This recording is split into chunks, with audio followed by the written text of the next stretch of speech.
If you're trying to improve your art, to get better at your craft, I think one of the most important things to get right is how you manage your goals, how you figure out where you want to go, how you track that progress, and how you do it visually. Because after all, we are artists, and I think we need to do things in a slightly more nuanced, artistic, friendly way when it comes to setting goals and productivity, etc. I made a video about a year ago on a very similar topic, how to achieve your art goals. And this really is a matter of understanding the basic framework. It's important when we're setting any goal to figure out where we are, then to figure out where we want to go, and then to make sure that we are tracking our progress. But not just progress, I think with art, it's a little bit different to everything else. We really need to make sure that we're tracking two things. One is the vector of where we're going, and the second is the speed. How fast are we getting there?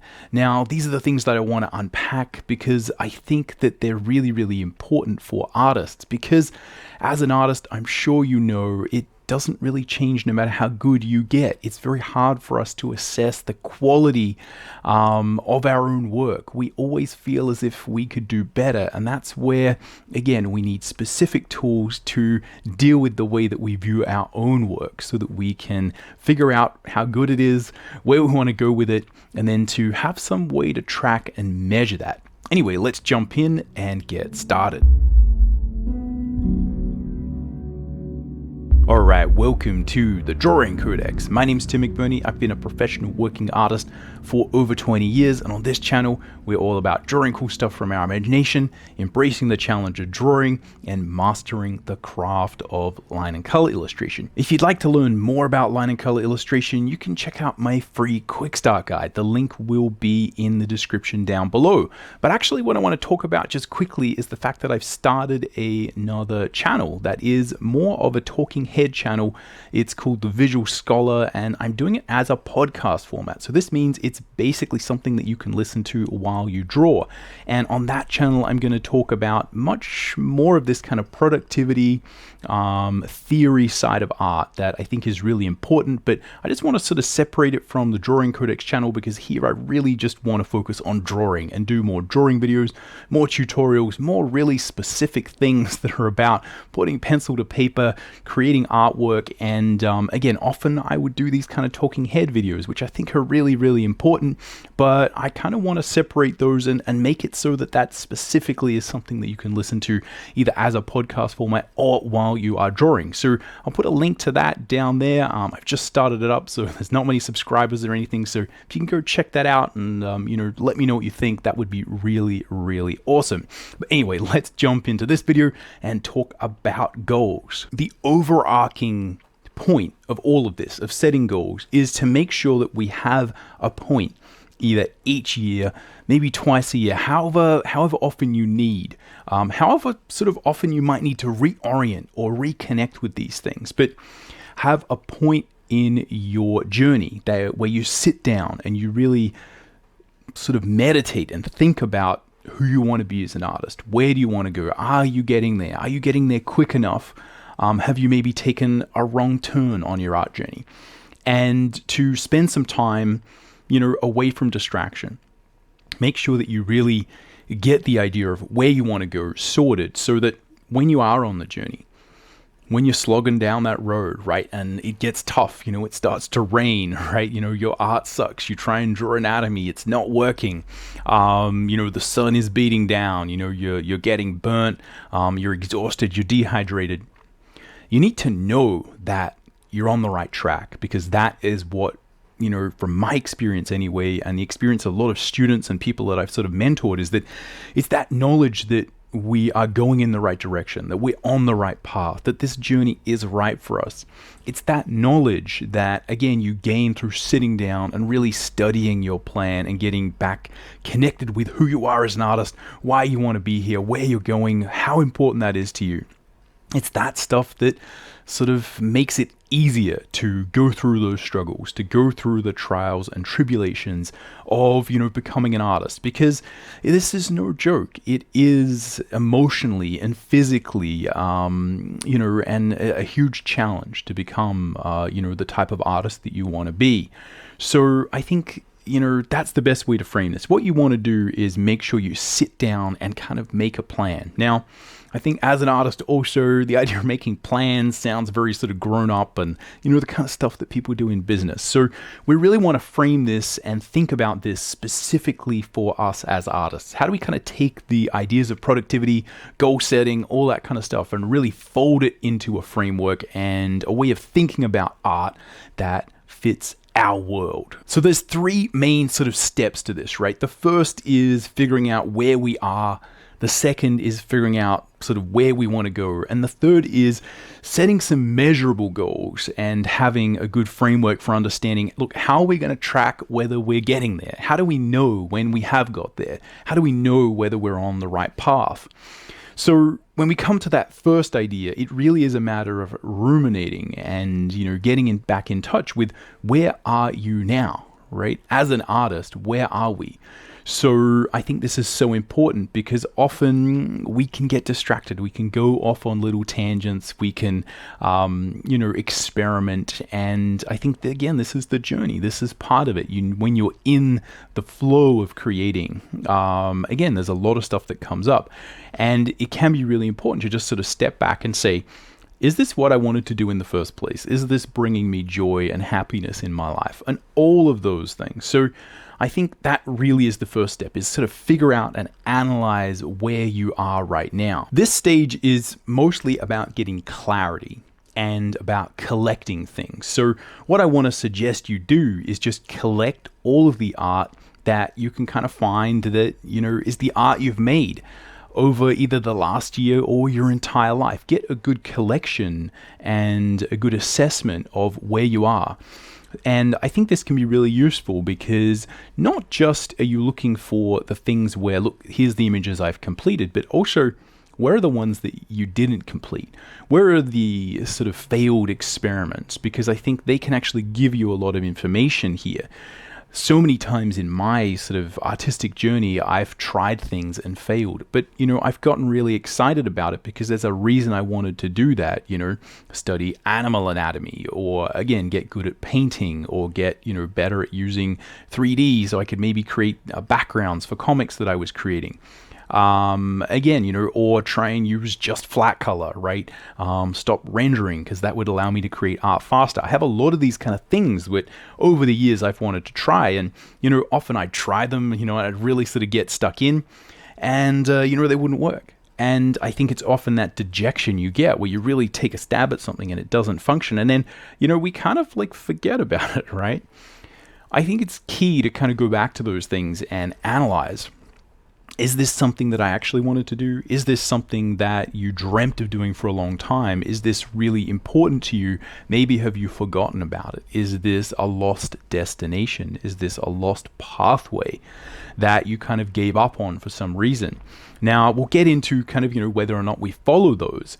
But again, this is where it's important to separate those stages of coming up with a goal out and make sure that the first one is just about like getting information, just being able to look at your work and kind of think about it. Now, I think this is where the idea of sort of productivity and business and math and plans and that kind of stuff is a little bit separate to the experience of being an artist, because mostly what we're doing is analyzing the world visually. And it's important to respect and appreciate the fact that you just looking at your art and thinking about it and ruminating on it, meditating on it, contemplating what you have done, remembering those times, and seeing where you've been, seeing the progress you have made, gaining strength from that, gaining confidence from the fact that, look, you have progressed. I think that's really important to the artist. It's not something where we just like, okay, we're analyzing. We're analyzing by visually looking and absorbing and remembering and bringing back up to the surface of current consciousness the art that we have made. And I think once we do that and just appreciate, again, that visually you're just looking at stuff for an artist is work. It's part of visual literacy. It's part of understanding the world visually, and it's not just kind of you sitting there looking at pictures. This is real stuff that we do as artists. We look at the world, we look at visual stuff, and I'm sure that's the same for a musician who listens to things. You gain a lot more out of it than maybe I would as someone who's not a musician and is sort of more or less musically illiterate. This is important work. So just look at the work you have created, collect it, spend some time, spend some energy, respect this process, and just kind of let it sit. Where have I been? How far have I come? And what that will relate to is the next step, which is kind of where do we actually want to go? Now, if you've been following along with this channel and you've done this last year or you've done this idea previously, what you'll notice is it makes this step a little bit easier. The idea of just figuring out, where you are, because you've already done this step. So I think if you've done this before, it's actually a really good sort of thing, because you can just bring up the same collection of images. Make this a part of your sort of life, of your organizational existence. Make sure that this is somewhere you can easily reference it and just check these things out and contemplate, because, that might actually help you if you're just checking it, every few months. What you'll notice is also I did a video, again, a year ago, shortly after, where I talked about the process of how I actually set my own art goals. So that's something I'll do as well. I'll make another video on the Drawing Codex channel where I'll really discuss how my goals progressed over the previous year, and hopefully that can kind of, maybe you can reflect on some of the things I've been dealing with and how I've sort of handled that, and maybe that can help you out as well. So I'll put that one up maybe next week, or something like that, sort of my updated goals and how I'm going. Because again, I think the idea of doing this regularly is super important, because it's so easy to forget things. So when it comes to figuring out where you want to go, what is the art that you want to be? What is the artist that you want to be ultimately? I think the number one tool that I always recommend is an influence map. Now, this was a DeviantArt meme where a creator called Fox Orion created a sort of influence map template. I think now that sort of DeviantArt has gone fully down the AI rabbit hole, I don't think maybe that some of that stuff's not on DeviantArt. I'll link down below to a website where you can get that. There's actually a lot of really cool updates to that template, so it's actually a little bit easier to use now, which is awesome. So anyway, the first thing that I do, and I'll sort of flash up my influence map here so you can kind of see what mine looks like. What this is, again, is the idea of visually documenting something, and it's so important to understand that, sure, journaling is important, writing is important, but as artists, it is really valid and vital that we experience the world and take notations visually. So having a collection of images that really represent where you want to go, or what your sort of core influences and aspirations are, is really vital, because visually we can reference this and get oriented very quickly, because again, often as artists, we respond well to visual stimulus. If you're kind of in a dystopian industrial sort of sludge nightmare of an environment, right? It's very depressing, right? If you're in a visual environment that isn't exciting to you as an artist, it can be very down. We need to surround ourselves and experience the world visually. That's certainly been my experience anyway. And I think the idea of an influence map of collecting images, this could be like, a Pinterest board. It can be whatever you want, but I think an influence map is a really good formalized way of doing this. So if you haven't done this one before, I think it's a really, really fun thing. Again, and there's actually quite a lot of good information on that website about how to do it. But again, the way I tend to frame it is that there's two things you're doing here. And if you've already done this before, then it's worthwhile just checking your influence map and being like, look, has this changed? Is there anyone you want to add to it? Is there anyone you want to take away from it? But there's two things I think that we're typically trying to ascertain. The first is what our influences have been. And this really is a matter of understanding the deeper nature of our visual and artistic history. So this is again where the concept of visual literacy, of understanding the world visually in terms of design, aesthetic, what makes up a look, what style you're trying to achieve, what feeling, what emotion you're trying to get out into the world. So many of these things are based on our visual upbringing. So often what I sort of say, and I've said this, I feel like many, many times before, is that, for me, I've been, experimenting with styles, and you do all these kind of things, and then you'll kind of realize that like the thing you've kind of been aiming at, right, the direction you've been going is based on some show you watched when you were 5 years old or something like that. And I think it's so important to respect this and find those influences, because once you find them, it sort of opens up a new world for understanding like where that visual lexicon came from.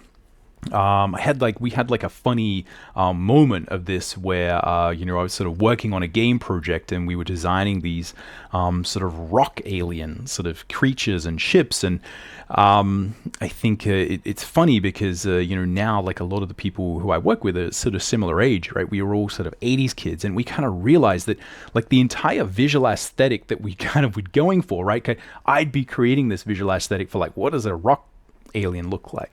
And, and then we'd have like art directors and people who are kind of feeding back on it and being like, and we were all kind of picking this thing, and we're like, where's this come from? And we realized it was these kind of rock lord toys. I'll see if I can find an image of it, and then I'll sort of flash up the Tufa rock sort of ships and race that we kind of designed for the Star Atlas game. And then you kind of look at these rock lords, and it's like, oh yeah, that's right. When I was, a very young child, I had these kind of transformable rock lords, right? And it would be a thing where, you kind of, because Transformers were like, I think they still are really, really, really cool. Just a fun idea, right? And it's like one thing changes into another thing, right? Just super, super good idea. But this was like a little rock, and you could kind of put the rock in your pocket. It was obviously made of plastic. It's a toy, but then you kind of take it out, and it would kind of unfold into a sort of like a, like a transformer, like sort of a robot alien thing. Anyway, we kind of realized that this idea of these transforming rocks was, something that we'd had as a kid. Anyway, I digress. Certainly that idea of, seeing Teenage Mutant Ninja Turtle ads on TV and wanting to get it, and that whole aesthetic being something that, as a kid draws you forward.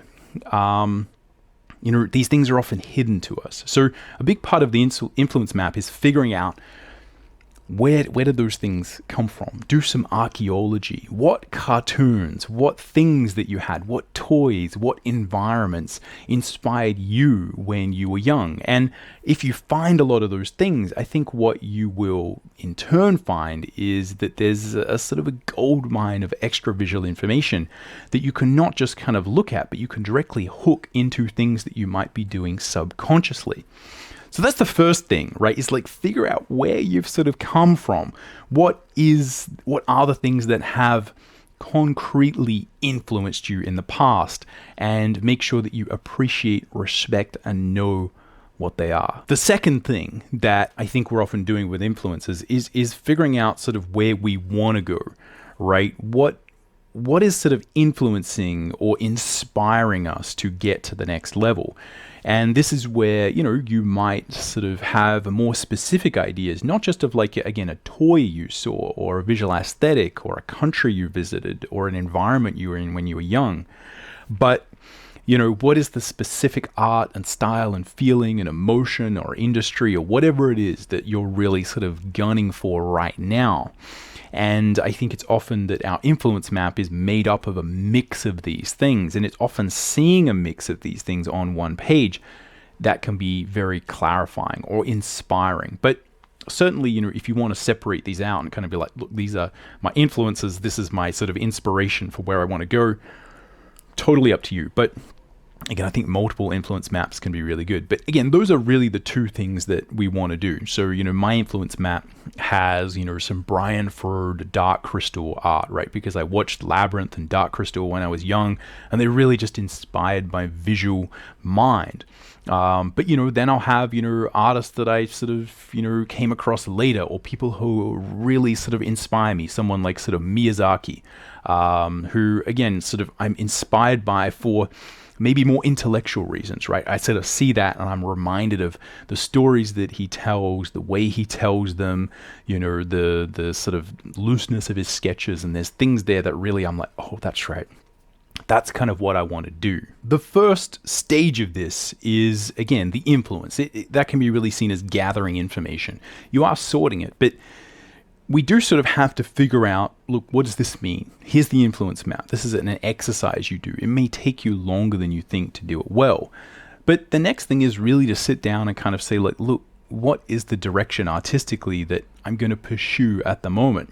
It could be that you're trying to fuse two styles, right? It doesn't necessarily have to be like, I'm copying this person, I'm going in this direction. But to have a clear plan that I think is going to work, because again, even if you are picking something that, maybe is sort of trying to meld two things, you have to be very clear about it, about that you are going to do that. Maybe that is going to be challenging, something you are going to have to work towards. Maybe you're going to need to compartmentalize those two things first and then combine them. Whatever it is, I think, again, the key there is understanding that probably at its core, the problem is you can have two very good directions and good ideas, but if you kind of try and pursue them separately, you just kind of get pulled in two directions and you sort of end up in the middle and you don't really move anywhere. So it's less about, again, this is art, and it's more about you and understanding where you want to go. And part of that is understanding that you kind of can't go in two directions at once all the time, or at least when it comes to setting goals and figuring out, again, if you're a little bit lost and you're meandering, this can really make the difference, because again, you can have two great options, two great styles, but if they're different and you're just kind of randomly bouncing around the place, again, you will find that it's very hard to make progress, and more importantly, hard to track progress, because we don't really have a goal or a visual destination in mind. The other aspect of figuring out where you want to go is that you really need to think this. It's less about kind of choose your own adventure art, right? Oh, I'm just going to pick this artist and I just analytically combine them, and then there we go, that's my style. It doesn't really work that way. And I think, there's a lot of people have sort of talked about, these sort of ideas. I've seen a couple of really good comments about people kind of saying like, hey, I'm good at this style, or I enjoy doing this style, but I actually like this other style better. These are the things you really have to sort of figure out, right? It's like, well, sure, you like a whole bunch of art, but what is the kind of art that you enjoy doing? What speaks to you? What is going to allow you to express yourself properly? And really sort of figure out a goal that is a good combination of all of these things. It's not just the style that you're picking, it's you, how you relate to those. Are you good at that? Do you find that some of these things are easier or harder than others? And, is it something where you want to just kind of do what you're good at? Do you want to do the thing you're not good at? Again, are you trying to do the thing you're not good at because it seems like harder is better? Or, maybe you should just do the thing that's easy. That seems natural. There's not really a good answer to any of these things, but certainly what I have sort of found is that finding clarity here is really important. Again, I'll just take an example from my sort of stylistic and artistic journey. So, I obviously like a huge variety of art. And if you look at my influence map, I have sort of Craig Mullins as an example, and I think he's one of, my favorite painters. He sort of pioneered a lot of, if not all of, digital painting, and he's a very representational, realistic painter. And I just loved his stuff, and I've liked painters and doing all this kind of stuff as well. And I actually spent a lot of time, learning how to render. So I'm quite capable of rendering things, painting things, of creating a line and color style that has a lot of highlights, shadows, reflected light, etc. And I often use these for different projects. But again, what I often found when I was drawing my comics is that I really felt that flat color printed better. It often looked better than sort of the rendering that I was doing.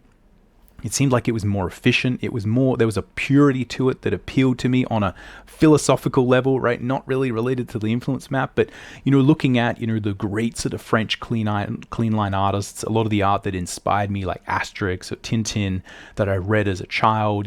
I'm a huge fan of Jean Giraud, of Mobius, and again, just the general sort of what I classify as the French clean line style. But again, that didn't necessarily come naturally to me. And I also had this thing where like, well, but I want to paint like Craig Mullins, and I want to sort of draw like this. And what do you do, right?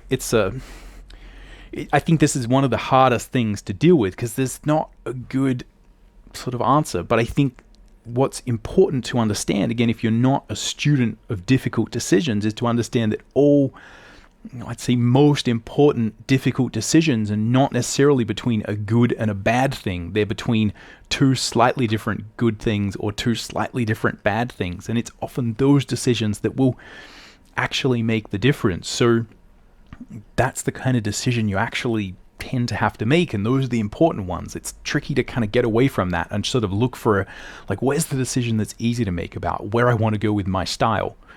So again, what I sort of found is that, again, it took me a long time to work towards that and develop my ability to create a more clean line style and work within flat color. And I remember doing this with people, and I'd sort of be like, I'm trying to make it more flat. And I remember some good friends who actually have quite really effective simple styles, and they just be like, look, just get rid of all the stuff, like stop rendering. And I'm like, no, I've rendered it less. And they're like, yeah, but you're still rendering, you're still putting stuff, you're not letting the lines breathe, you're not letting the color breathe. And still I do this, still I put a lot of atmosphere and stuff over it, right? I'm still very resistant to the idea of like, oh, it's just lines and color.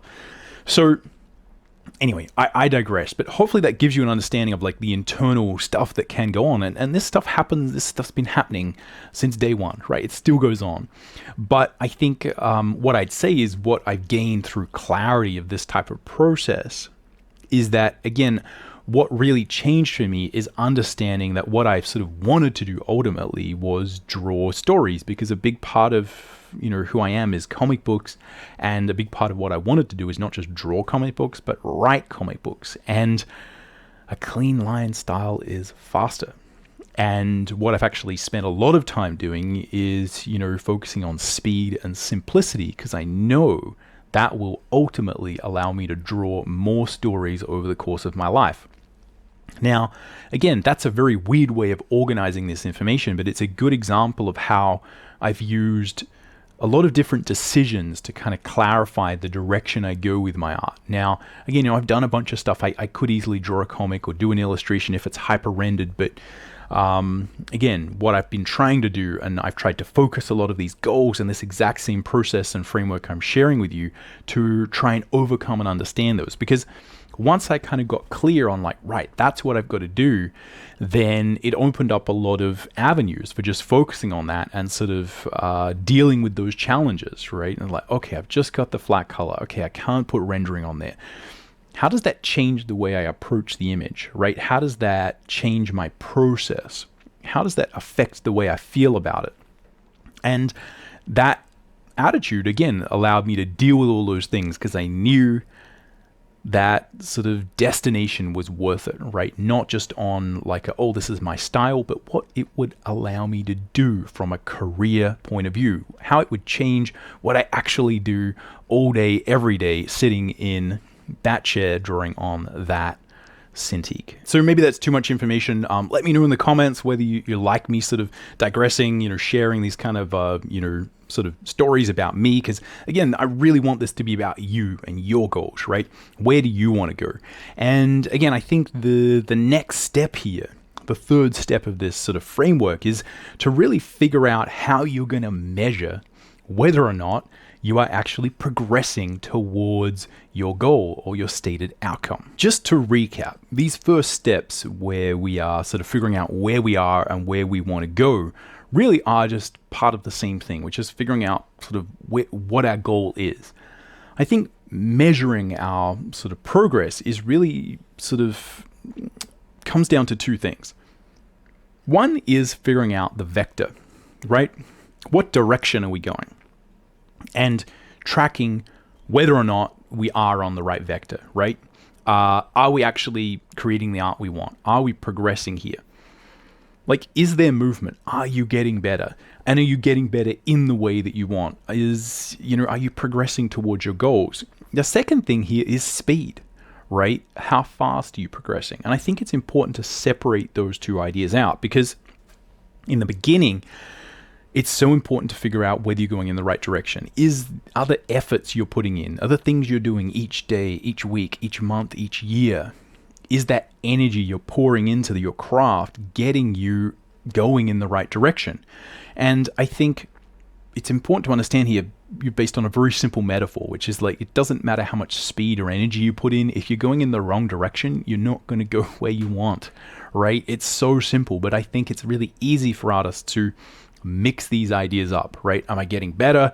And am I going in the right direction? You need both, right? You need both to be happening at the same time. And the first thing is directionality. What vector are you going? Is it the right vector? Can you see that you are making progress along that road? Once you've done that, it's a matter of saying, well, what can I do to improve the speed? How do I get better faster? Which again is actually a big part of the first few episodes I'm going to do on the Visual Scholar podcast. So check that out if you're interested in, again, some of the ideas that I have for speed. But I think, again, with goals, what we're first trying to do is figure out that vector. But it's tricky because it's very hard to measure those things when you're in the fray. So really the only way you can measure progress in this manner is to kind of create work that you think is going to move you along your path, or do exercises or do studies or whatever it is you need to do. And then to sort of time by time, bit by bit check like, oh, okay, this is kind of the work I created in January, and this is the work I created in March, and this is the work I created in April. And, can you see that you're progressing? Can you see that there's improvement? And can you see that, are you improving or getting better at, getting closer to the kind of style or quality, level of detail, level of polish, level of storytelling, level of motion, level of color, vibrancy, level of contrast, whatever it is in your images that you're trying to improve.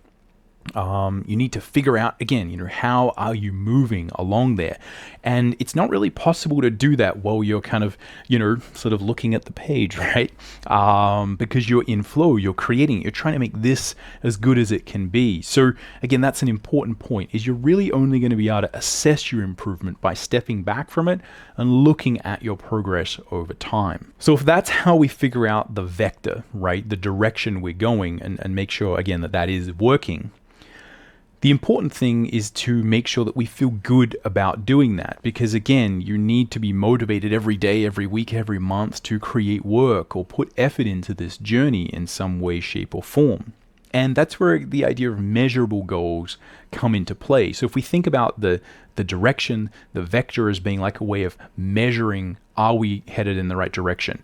What we also want to do is sort of measure, are we putting in effort, and can we feel good about our journey? And that's where, again, we're much better off stepping away from those sort of subjective art measurements, right? Like, is the art better or worse? And just think more a matter of things that we can quantify, either based on sort of a quantity of work or a quantity of time. Because again, it can be sort of tricky to sort of, figure out, look, have I made better art? And if you sit down, every day, right, you're going to find that, maybe on Monday you create something really good. On Tuesday it sucks. On Thursday it's kind of in the middle. And then a few days later, a few weeks later, you make some massive improvement. And, so you can sort of think of it as like it's a wave and it's going up, right? But it's not like some linear progression of improvement, right? It's choppy, it's messy, right? This is art, this is humanity. This is not necessarily some, sort of simple chart that you can progress through. So you kind of need to have a way to feel good about, like, look, maybe this image that I did sucked because I tried something new. But how do we sort of feel as if, look, you've done something? And again, the simple answer to this is to think about what is measurable. And what's measurable is time or quantity. So a good way of sort of looking at this is, again, thinking about what is going to help you progress. So let's look at two examples. One would be, again, you're wanting to improve your sort of just general drawing, sketching ability. Maybe you're more sort of earlier on and you're just wanting to focus on the fundamentals.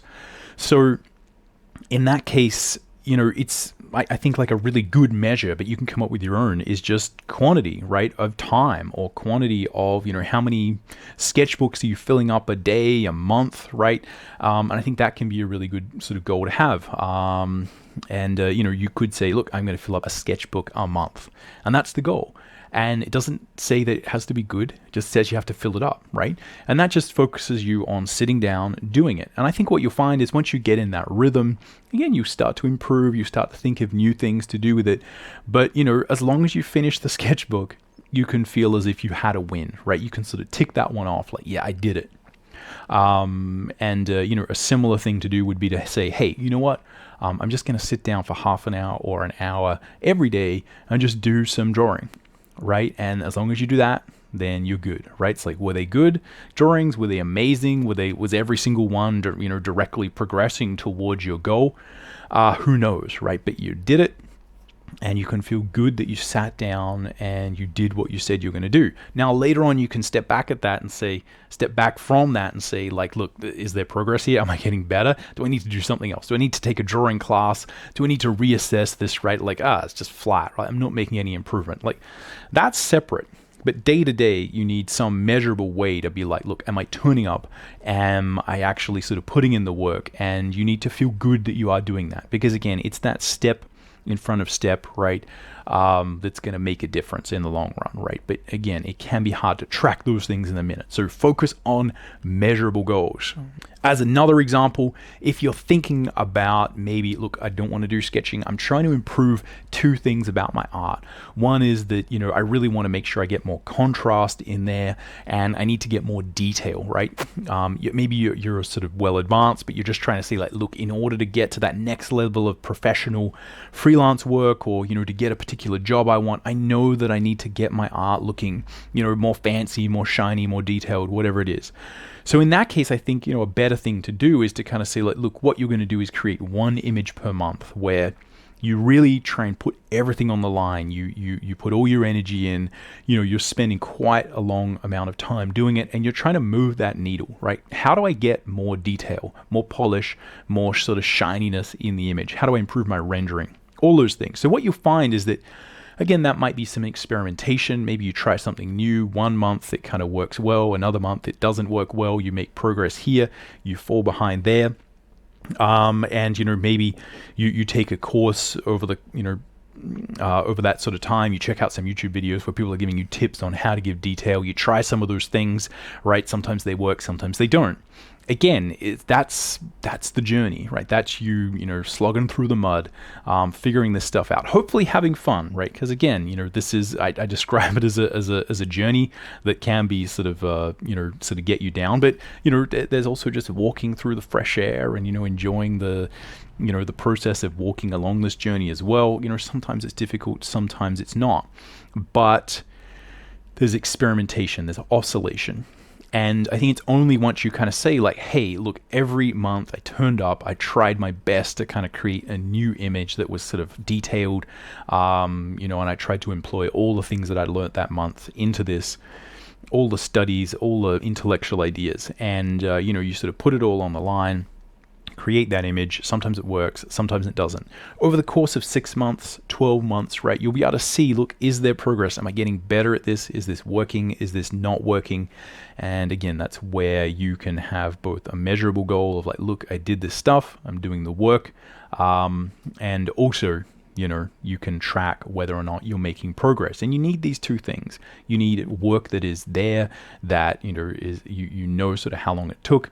You know that you were trying to achieve this goal. You weren't just messing around. And, you'll be able to see that progress. Is the vector working right? Are you on the right path? The second thing here when it comes to measurable goals is figuring out the speed. Are you improving fast enough to get to your goal? Because again, there's probably a number of things you could do to get your speed faster, right? You could, again, try and do more study. You could just do more work. You may have to take a different approach, but it's really the second thing where, again, once you kind of know, like, look, I am improving, the second thing is like, well, if I improve at this rate, am I going to get where I want to be? And, if I change my habits, if I change my behavior, am I going to get faster? And all I'd sort of say is just look, separate those things out because, there's no point just, grinding away all day, every day, and just to find out like, look, this is not even getting me where I want to go. make sure that you are separating those two ideas out, because there's often a number of things you can do to get faster at this, right? You could just do more work, right? And sometimes like, look, I've been doing a little bit of this sort of practice every week, every day, or whatever. Now I really want to dive in, right? I've been making progress, and I just know now that you have the confidence, yes, this is getting where I want to go, I just need to do more of it. That can be a great sort of weight off your shoulders, because like, look, this is hard, I'm putting in more hours, I'm doing this thing, I'm enjoying it, but not just you enjoying it, but it's gonna get you where you want to go. And that's where, again, it's that sort of confidence and knowledge in the process that you have for improving that will give you the confidence to, again, put up with the, doing it, even if maybe, you're not feeling like it one day, or, again, you have a hard time, right? Because again, it's oscillating, right? It goes up and down, and generally, hopefully it's going in the right direction over time.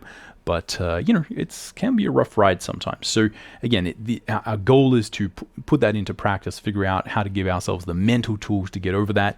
And again, hopefully that allows you to enjoy the overall progress, right? To feel better about it overall. And I think the better you feel about it, the more you want to do it, the more positive, the less of that kind of slogging through mud, you feel, right? It's more like you feel like, oh, this is a good adventure, right? I can't wait to get out into the elements, to deal with these challenges, right? It becomes more of that sort of feeling like, this is an interesting problem I just came up with. I started drawing and it sucked. Like, oh, that's very interesting.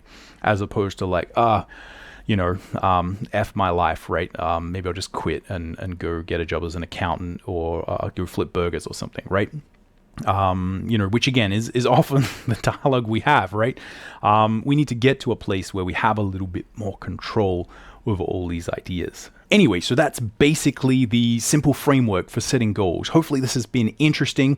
What I'll do is leave you with one thought, and that is that it's so critical to remember that this is about your journey. So one of the most frustrating things is that in the beginning, you do improve really quickly. You might not appreciate it at the time.